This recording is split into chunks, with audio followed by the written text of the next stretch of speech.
네, 말씀은 레위기 강의 59탄이고요. 제목은 꺼지지 않는 등잔불, 이런 제목입니다. 레위기 24장, 이제 오늘 24장을 들어왔어요. 24장 1절에서 4절 말씀까지만 보도록 하겠습니다. 24장 1절에서 4절까지만 같이 읽을게요. 여호와께서 모세에게 말씀하여 이르시되 이스라엘 자손에게 명령하여 불을 켜기 위하여 감람을 찌어낸 순결한 기름을 네게로 가져오게 하여 계속해서 등잔불을 켜둘지며 아론은 회막안 증거계 휘장 밖에서 저녁부터 아침까지 여호와 앞에 항상 등잔불을 정리할지니 이는 너희 대대로 지킬 영원한 규례라. 그는 여호와 앞에서 순결한 등잔대 위에 등잔들을 항상 정리할지니라. 아멘. 근데 이제 지난주까지 우리가 유대 절기에 대해서 이렇게 쭉 봤습니다. 안식일부터 시작하는 절기를 봤죠. 그래서 마지막 절기가 뭐였냐면 초막절이었어요. 초막절은 초막절 장막은 이제 예수님이 함께 하시는 그 영원한 천국을 상징한다고 말씀을 드렸습니다. 그런데 그 장막은 반드시 십자가로 완성되는 장막이어야 한다고 말씀을 드렸고요. 그래서 지난주 예로 드린 게 이제 노아의 장막이었거든요. 노아의 장막. 그러니까 홍수가 끝난 후에 새 하늘과 새 땅을 상징하는 그곳에 어떤 사건이 벌어져요. 그러니까 노아가 장막을 짓고 그 안에서 어떤 일이 벌어집니다. 그래서 이제 홍수가 끝나서 나와가지고 이제 포도 열매를 이제 수확을 한 거죠. 수확을 했다라는 이유는 이제 새 에덴 동산을 이제 의미하는 거예요. 새로운 창조가 이제 시작된 어떤 그런 것을 상징하는데 중요한 건 이제 장막 속에서 그 노아가 벌거벗은 상태로 이제 잠을 자고 있었던 거죠. 그게 이제 뭐라고 상징해서 선악과라고 우리가 상징을 했습니다. 그래서 셈과 야벳은 아버지의 하체를 보지 않고 뒷걸음쳐 들어가서 옷으로 아버지의 하체를 덮어드렸어요. 근데 상대적으로 함은 아버지의 하체를 조롱한 것으로 이렇게 표현을 하고 또 그걸 선악과 따먹은 일로 우리가 보았습니다. 그래서 아담의 죄를 함도 똑같이 저지른 거죠. 그러니까 아담이 선악과를 따먹는 그 죄를 심판이 끝난 이후에 새 에덴 동산에서 또 똑같은 짓을 함도 저지른 거예요. 그래서 일종의 이게 평행이론 같은 느낌이 들죠. 평행이론 같은 느낌이 드는데 이 성경 전체가 이제 이런 평행이론을 계속 반복적으로 설명을 해요. 근데 우리가 그걸 이제 못 찾는 것 뿐이지 실제로는 선악과로 시작한 모든 죄에 대해서 의에 대해서 다 설명하고 있는 겁니다. 그래서 제가 내러티브라는 말을 가끔씩 이렇게 사용하는데 그게 이제 이야기, 보통 이제 영화나 이런 데서 신학에서도 많이 쓰는 용어인데 그러니까 이야기 속에 숨겨져 있는 진리가 있다. 그게 뭐냐? 그게 십자가의 진리다. 그걸 이제 표현하는 단어가 이제 내러티브라는 표현을 하거든요. 그래서 어떤 성경에 어떤 이야기가 있든 그 내러티브는 전부 예수 그리스도의 십자가에 관한 이야기를 이야기하고 있다라는 것을 반드시 명심해야 된다는 거죠. 그래서 노아가 방주에서 술을 먹고 자서 저주를 받는 거, 그 자손이 저주를 받는 건 아담과 하와의 그 선악과 이야기를 그대로 이렇게 다시 한번 재현하는 사건이었다는 거죠. 그래서 놀라운 건 뭐냐면 이제 함이 아버지를 보고 알레리 꼴레리 했으면 함이 저주를 받아야 되는데 함이 저주를 받는 게 아니라 그 아들인 가나안이 저주를 받는 거.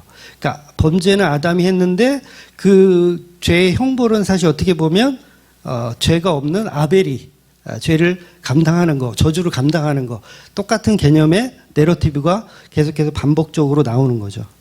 그래서 오늘 본문을 보면 그 장막 속에 그러면 무엇이 있었는가? 노아의 장막 속에 무엇이 있었고 그 선악과 속에 무엇이 있었는가에 관한 이야기를 이제 24장에 구체적으로 들어가는 거예요. 그래서 그걸 이제 성막으로 표현하는 거죠. 성막 안에 뭐가 있었는가. 그래서 이 성막을 지성소 안에까지 이제 볼 필요는 없고, 왜냐하면 지성소 안에는 이제 시은 자가 있잖아요. 죄를 용서하는 것에 대한 내러티브가 있는데, 지금 이 테마에서는 절기가 우리에게 주는 테마는 뭐냐면, 인간의 죄성을 그대로 드러내고 예수님이 그걸 십자가로 해결했다를 설명하는 거거든요. 그래서 제가 노아를 끌어다가 죄성을 설명을 해드린 거예요. 그러니까 쉬운 자, 은혜가 지금 필요한 게 아니라 지금 설명하는 이 테마는 장막 안에 무엇이 있는가, 선악과 속에 무엇이 있는가, 아니면 아버지의 하체에 무엇이 있는가. 네, 좀 웃어주세요, 이럴 때. 그러니까 뭐가 있어요? 생명나무와 선악과가 동시에 존재하는 그 내러티브를 가지고 지금 장막 안을 이제 비추는 거죠. 그러니까 7절기가 끝나고 이제 그 안에 무엇이 있는가를 설명하는 게 본문의 이야기예요. 그러니까 23장까지 절기 끝나고 24장부터 이제 딴 얘기를 하는 걸로 보이는데 전혀 딴 얘기를 하는 게 아니라 계속 연장선상에서 설명하고 있는 거예요. 한 가지 테마를 가지고. 그래서 24장에서 오늘부터 볼 24장에서 이제 지성소 안에 있는 법궤는 다루지 않고 이제 인간들이 지켜야 할 절기에 관한, 절기는 다 인간들이 지켜야 하는 것들이잖아요. 그래서 레위기 24장도 이제 등잔대와 떡상에 관해서 이제 설명하는 겁니다. 그래서 이 성막 이야기는 출애굽기 할 때 굉장히 디테일하게 다뤘더라고요.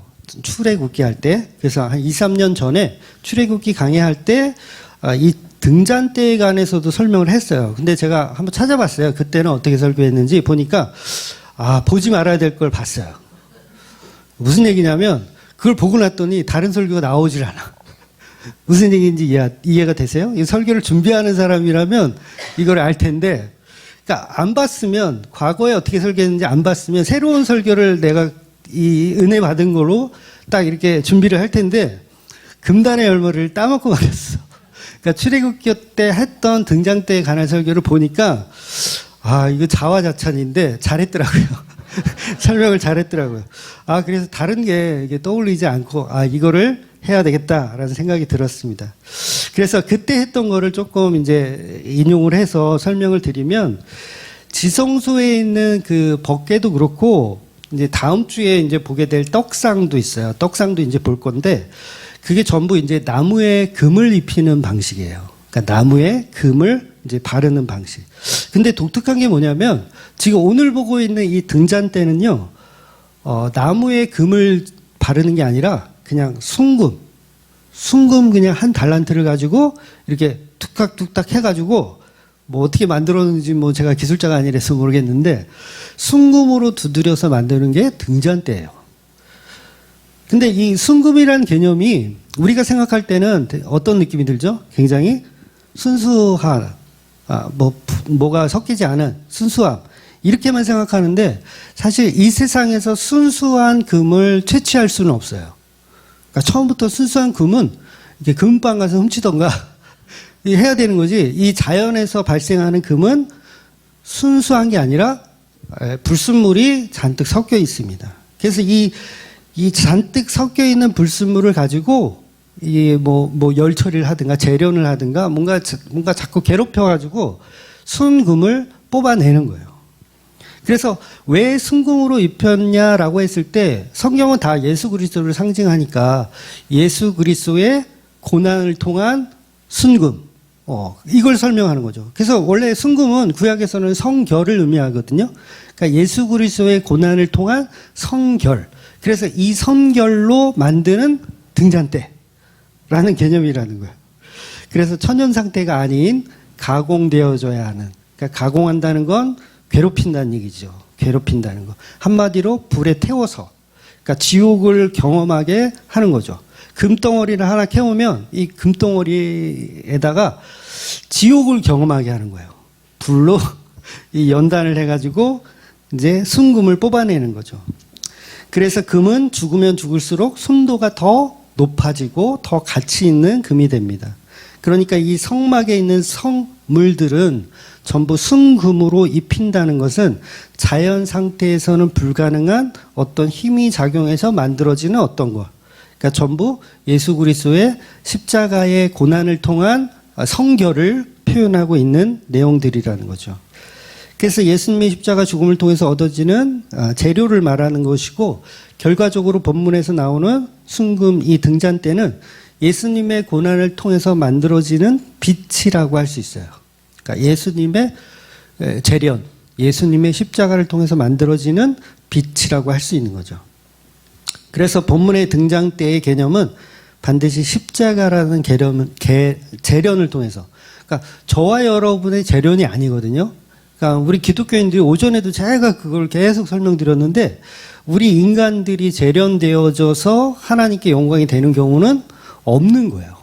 그러니까 우리가 다 우리에게 고난, 이걸 십자가라고 생각하면서 막 하나님께 나의 고난을 영광에 돌리고 막 이런 일들을 하잖아요. 근데 그게 다 잘못됐다는 거죠. 그러니까 오직 십자가만, 예수 그리스도의 십자가만을 계속 설명하고 십자가만 이야기하는 게 성경의 본질이라는 거예요. 그래서 이제까지 모든 성물의 재료들은 금을 사용했는데 그건 성결을 의미한다는 거예요. 혹시 말씀이 있을까요? 출애굽기 28장 36절? 없나요? 네. 없으면 제가 읽어드리면 되죠. 출애굽기 28장 36절에 보면 너는 또 순금으로 패를 만들어 도장을 새기는 법으로 그 위에 새기되 여호와께 성결이라고 하라. 이런 표현이 있어요. 그러니까 이 36절에 나오는 패는 이 제사장이 입는 옷에 이렇게 하는 그런 패를 말하는 건데 거기에 여호와의 성결이라고 표현하라고 하는 거예요. 그러니까 금이 상징하는 것은 성결을 이렇게 표현하는 거죠. 그래서 성결이란 뜻은 깨끗하고 거룩하고 깨끗하다는 표현이죠.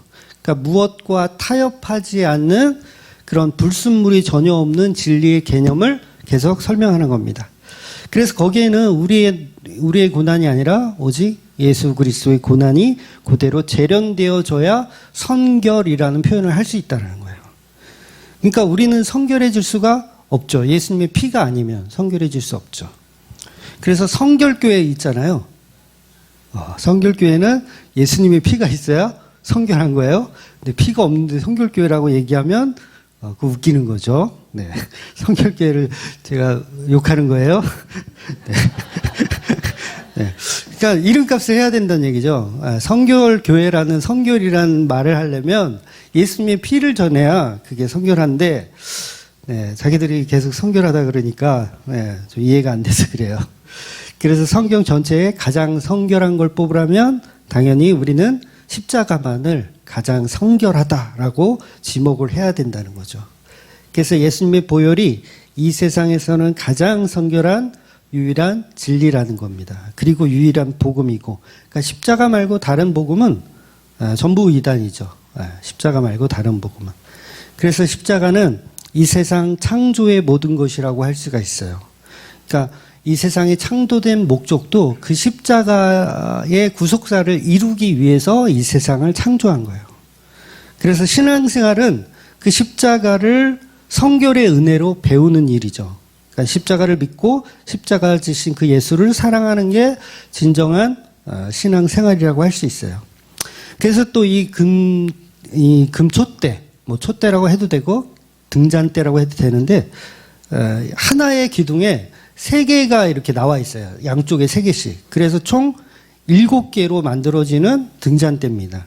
그래서 교회는 반드시 예수 그리스도라는 중심, 그 중심에 뻗어나오는 7이라는 완전수가 돼야 돼요. 그러니까 교회는 6개거든요. 교회는 6개예요. 인간은 다 666입니다. 짐승의 숫자죠. 그러니까 거기에 예수 그리스도가 하나 이렇게 들어와야 6이 뭐가 돼요? 7이 되는 거예요. 완전수가 되는 거죠. 그래서 교회는 다 6인데 예수님이 들어오면 7으로 완전수가 되는 거예요. 그래서 교회는 7이 되어야지 돼요. 7이 돼요. 그 소아시아 교회가 7교회인데 이건 상징적인 숫자거든요. 7이라는 숫자는 예수님이 함께 하시는 완전한 교회를 의미하는 거예요. 그리고 또 그런 얘기 있잖아요. 엘리야한테 하나님 말씀하시기를 바알에게 숨겨둔 뭐라는 거야. 바알에게 숨겨둔 바알에게 무릎을 꿇지 않은 숨겨둔 선지자가 7,000명이 있다. 그쵸? 네, 이렇게. 네.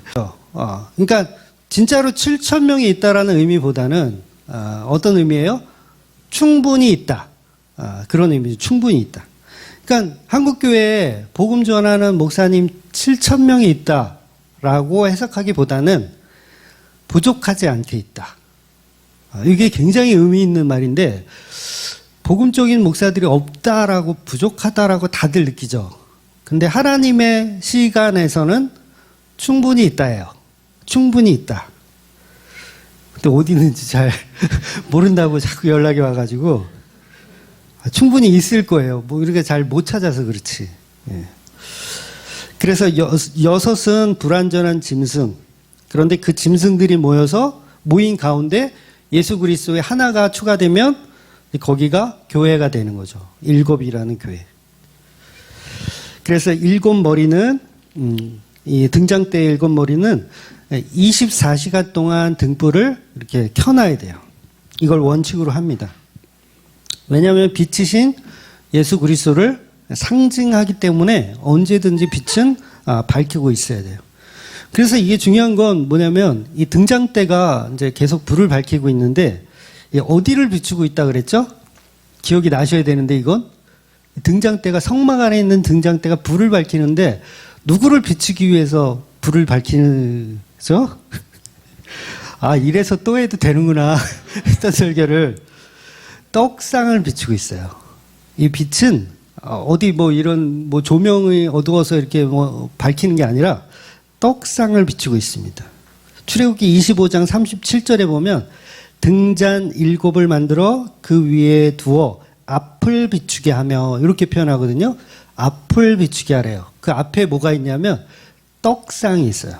다음 주에 할 거예요. 떡상이 있어요.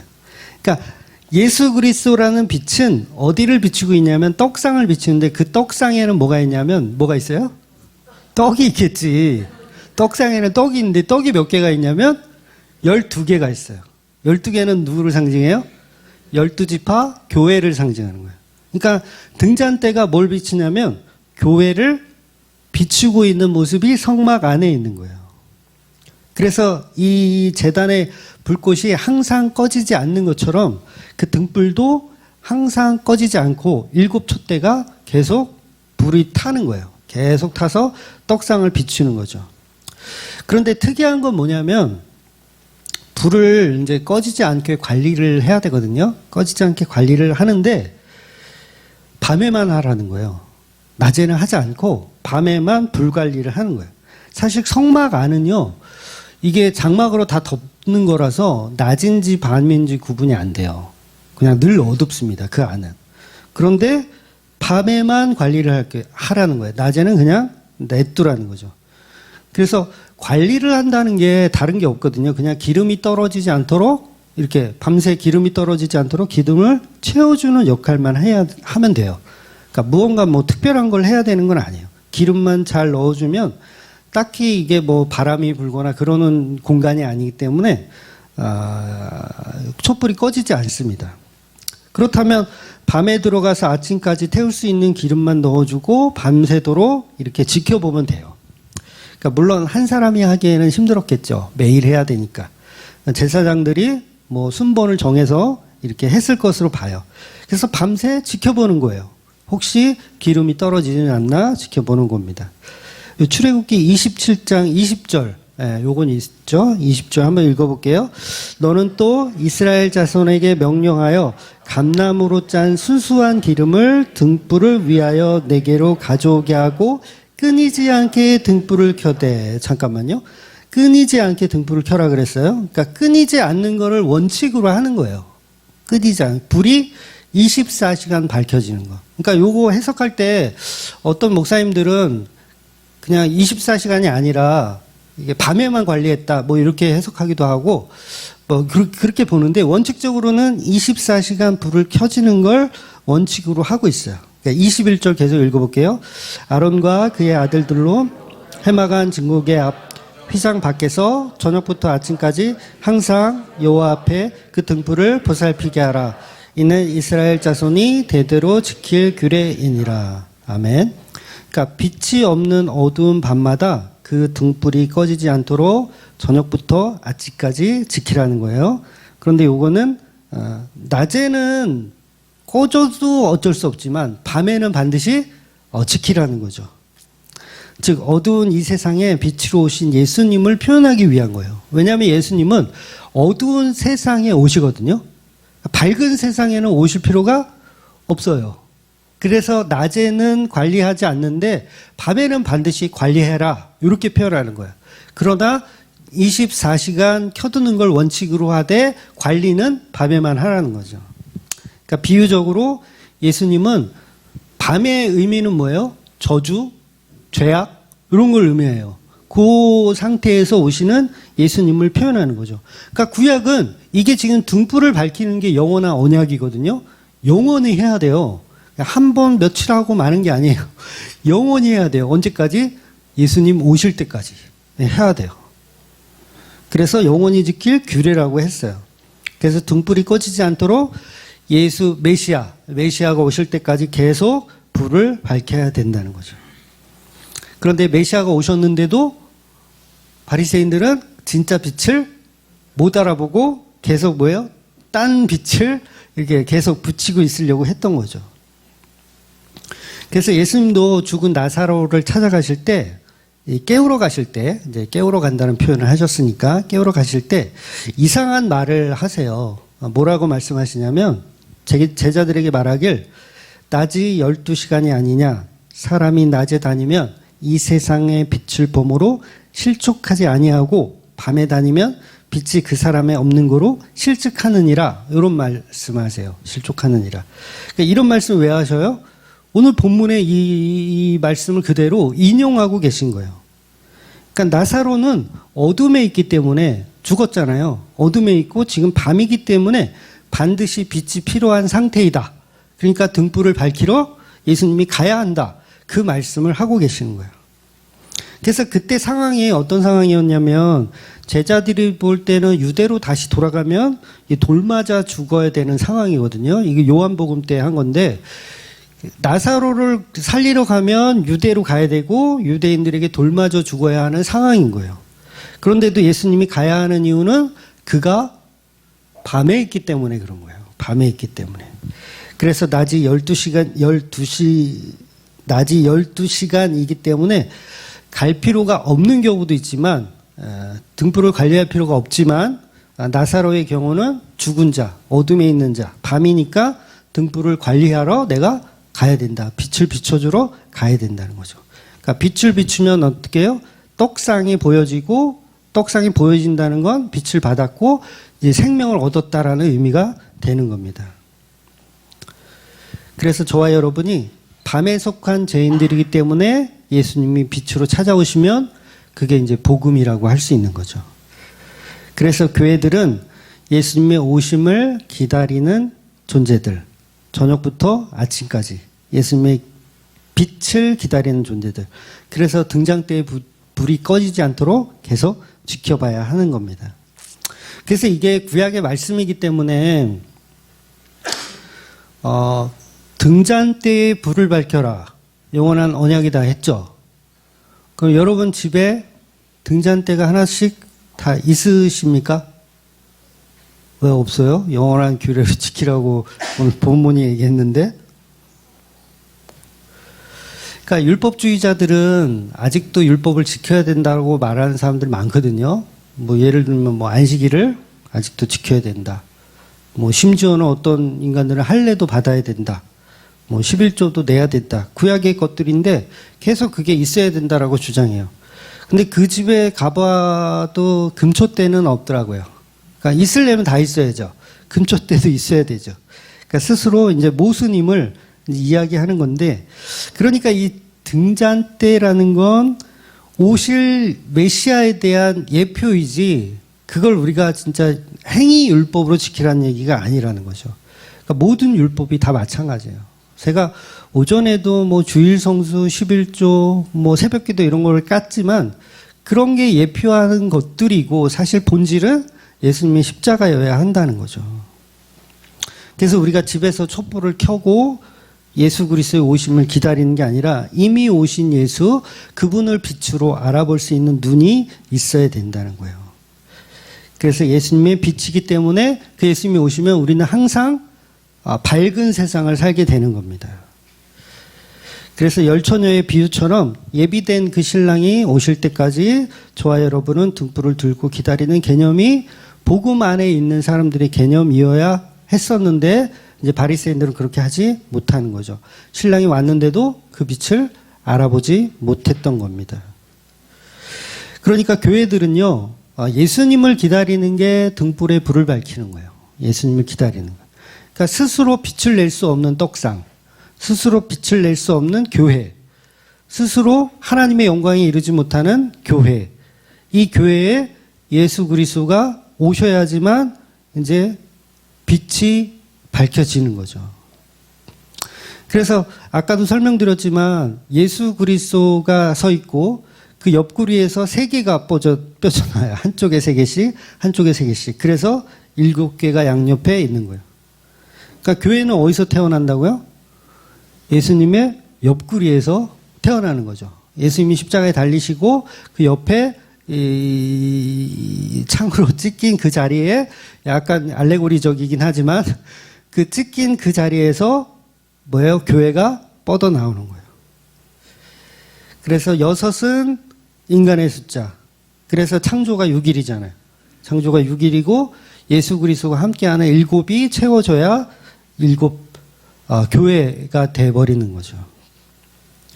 그래서 예수님만 홀로 십자가에 죽으신 것이 아니라 성도는 예수님의 몸에 붙어 있는 존재들이잖아요. 그래서 그걸 예수 그리스도의 몸된 교회라고 하잖아요. 그래서 이 촛대는 한 덩어리라는 거예요. 중요한 건 한 덩어리. 그래서 같이 사실은 죽는 거죠. 같이 죽는 거죠. 불을 밝히며 죽는 것. 그래서 갈라디아서 2장 20절 보면 너무 유명한 말씀이죠. 내가 그리스도와 함께 십자가에 못 박혔나니 그런즉 이제는 내가 사는 것이 아니요 오직 내 안에 그리스도께서 사시는 것이라. 이제 내가 육체 가운데 사는 것은 나를 사랑하사 나를 위하여 자기 자신을 버리신 하나님의 아들을 믿는 믿음 안에서 사는 것이라. 이게 사실 기독교의 가장 핵심이 되는 말씀을 정말 사도 바울이 잘 표현을 한 거예요. 그래서 다른 성구들은 다 이렇게 규격을 말씀을 해 주시거든요. 예를 들어서 1.5 규빗, 뭐 2.5 규빗 해가지고 뭐 떡상을 만들어라. 이렇게 규격을 다 말해 주는데 이 등잔대는 특이하게 한 달란트예요. 그러니까 한 달란트 금으로 이 등잔대를 만들어라. 이렇게 표현하는 거예요. 그러니까 이거 왜 그러냐면 크기를 사실은 형용할 수가 없는 거죠. 그 빛의 크기를. 예수님 자체를 의미하는 거예요. 그래서 한 달란트. 그러니까 요거 제가 출애굽기 때 설명하면서 좀 어렵게 말씀을 드렸는데 오늘도 좀 어렵게 말씀드리면 빼앗기는 자의 소유예요. 이게 무슨 말이냐면 한 달란트 받은 자는요. 빼앗기는 자를 의미하거든요. 한 달란트 기억나시죠? 5달란트, 2달란트, 1달란트 비유해서 한 달란트 받은 자는 어떤 자예요? 악하고 게으른 종. 근데 그 한 달란트를 뺏겨요, 안 뺏겨요? 뺏겨요. 뺏어서 누구한테 줘요? 10달란트 받은 자에게 줘요. 이게 굉장히 특이한 거예요. 그러니까 뺏었으면은 저 같으면은 2달란트 가진 사람 줘야지 이게 좀 금액적으로 보면 그럴 것 같은데 10달란트 받은 자를 준단 말이에요. 그러니까 이게 뭐냐면 빼앗기는 자예요. 그러니까 한 달란트 받은 자가 우리가 한 달란트 받은 자처럼 되어서 살지 맙시다. 이런 교훈을 보통은 달란트에 비유해서 하잖아요. 그렇죠? 여태까지 그렇게 세뇌되셨죠? 한 달란트 받은 처럼 살면 안 된다. 땅에 묻고 막 이러면 안 된다. 근데 그게 예수님 이야기를 하는 거예요. 예수님이 빼앗기는 자가 되셨다. 그래서 예수님이 십자가에서 속옷까지 다 빼앗기는 자가 되세요. 그래서 악하고 게으른 종처럼 십자가에 달려서 저주를 받아서 죽으시잖아요. 이 오전에도 설명드렸나요? 평행이론이라고? 오후에 설명드렸죠? 난 미쳤나봐. 정신 하나도 없어. 서론에서 말씀드렸죠? 평행이론이라고. 그러니까 저와 여러분이 한 달란트 받은 종이에요. 우리가 악하고 게으른 종인데 그 자리를 우리를 너 잠깐 이렇게 비켜봐. 그리고 예수님이 그 자리에서 한 달란트 받은 자로 빼앗기는 자의 소유로 십자가에 달려서 죽으신 거예요. 그러니까 우리가 한 달란트 받은 자이고 또 그 자리를 예수님이 치고 들어오셔서 한 달란트 받은 자로 죽으시는 거죠. 그런데 그게 등대를 만드는 한 달란트라는 거예요. 한 달란트. 등대를 만드는. 빛을 만드는. 그러니까 예수님이 당하신 한 달란트 받은 자가 결국은 뭐예요? 등대를 표현하는 거죠. 빛으로 오신 예수 그리스도를 표현하는 거예요. 그래서 지난주에 갸우뚱하는 얘기가 뭐였어요? 가나안이 예수 그리스도의 예표다 그랬잖아요. 근데 저한테 설교를 처음 듣는 분들은 무슨 소리야? 저주받은 가나안이 왜 예수님의 예표야? 라고 갸우뚱하실 거예요. 근데 오늘은 한 달란트 받은 그 악하고 게으른 종이 예수 그리스도의 예표다. 그러면 또 이건 무슨 개소리냐? 이럴 수 있어요. 근데 이게 다 평행이론이라는 거예요. 성경은 누구만 드러내냐면 예수님을 드러내는 거야. 우리 인간의 죄를 드러내서 그 자리에 누구를 집어넣는 거예요. 예수를 집어넣는 게 성경이라고요. 그래서 성경이 다 똑같은 얘기를 하는 거예요. 계속. 우리의 죄를 들추어서 그게 끝이 아니라 그 들추어진 그 죄 속에 십자가라는 예수 그리스도가 들어가서 그 죄를 감당해 내시는 일. 그러니까 가나안이 예수 그리스도의 예표이고 그 다음에 한 달란트 받은 자가 예수 그리스도의 예표이기도 한 거예요. 그래서 죄값을 대신 치러주는 예수를 그래서 구속사 이게 좀 신학적으로도 굉장히 중요한 건데 말로는 구속사적으로 성경을 봐야 된다 이런 얘기를 교수들이 되게 많이 하거든요. 구속사적으로 성경을 봐라. 근데 지들은 그렇게 안 보더라고요. 말로는 구속사적으로 성경을 봐라 했는데 대속의 은혜가 없는 내용으로 다 성경을 해석하는 게 참 안타까워요.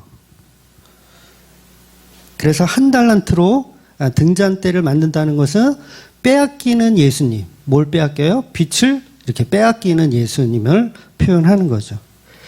그래서 사무엘하 12장 30절에 보면 제가 한번 읽어드릴게요. 있나요? 있죠. 같이 읽을게요.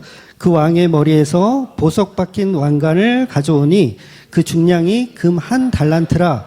다윗이 자기 머리에 쓰니라. 다윗이 또 그 성읍에서 노력한 물건을 무수히 내오고.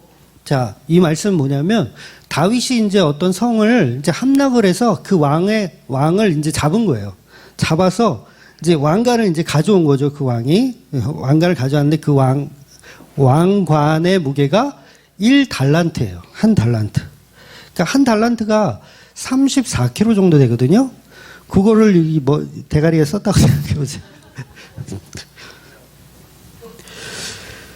적군에게 빼앗은 그 한 달란트가 이게 다윗에게 썼는데 그게 한 달란트 무게가 나가요.